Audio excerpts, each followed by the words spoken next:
Anfernee Simons made headlines when he dropped 37 points and 8 assists versus the Sacramento Kings in Game 82 of last season. The Trailblazers were intentionally trying to lose this game so they can face Utah in the playoffs and not OKC, who they got swept by in the regular season. Obviously, this wasn't the case in the playoffs. Ahaha. Simons helped lead a 28-point comeback to give Portland a 3 seed that year. Now, I have been a fan of Anfernee Simons for a long time. He was a 5-star recruit coming out of high school and he was ranked 9th in his entire class by ESPN. Due to the scandal at Louisville, he withdrew from that college and decided to stay at IMG Academy for a year before entering the draft. Back then in high school, it was clear to see that he had star potential with his fast twitch muscles, his handle, and his ability to create his own shot. He has an unorthodox shooting release, but he gets it off very quickly, and he has a lot of evidence of being a very strong shooter. This video will explain why he has immense potential to be a star in the NBA. Here are some clips that really show off Anfernee's elite athleticism, and the kid has insane bounce.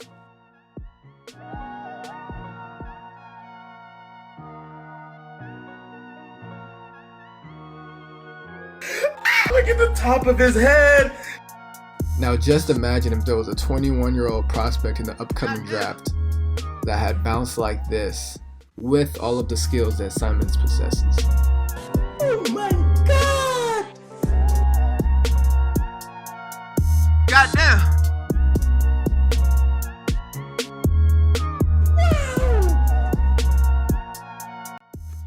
Another crucial aspect about Anfernee's game is that he heats up really quick, and when he gets hot, he's really hard to stop. The man is a microwave. If you watch the Blazers this year, you can tell that if Anfernee hit his first shot or if he got going early, he was going to have a big night that day. During this Summer League game, he had 15 points in 8 minutes and ended off the game with 35 points, shooting 6 for 7 from 3 and 13 for 18 overall.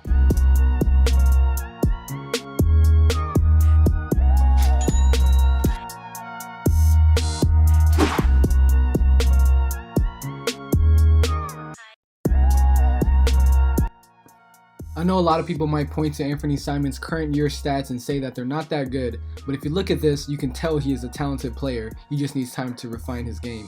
Also, he was playing a lot with Skal Labissière, who Simons had great chemistry with, but Labissière got injured and eventually traded. So like I said, Simons isn't having the best shooting season so far, but this is his first year of playing real minutes in the NBA. If you look at these numbers, Simons has proven to be a good shooter in other levels of play, so it will eventually translate to the NBA once he gets more comfortable with the speed of the game. Anfernee's game reminds me of Zach LaVine. I think if he can put on more strength, I think he can eventually reach that level. I hope everyone enjoyed this video. I hope everyone was able to see how much potential that Anfernee Simons truly has. I would cut him some slack with this current season because he had to help integrate Carmelo Anthony, who took a lot of touches in the middle of the season, and there was a lot of injuries to players like Skal Labissière, Rodney Hood, Zach Collins, so that made things tough for Simons, and he had to play with lesser talent around him, like Mario Hezonja, Caleb Swanigan, Anthony Tolliver. Simons is learning from the 2 best possible guards he can in Damian Lillard and CJ McCollum, and I think that he will have a long and very successful career.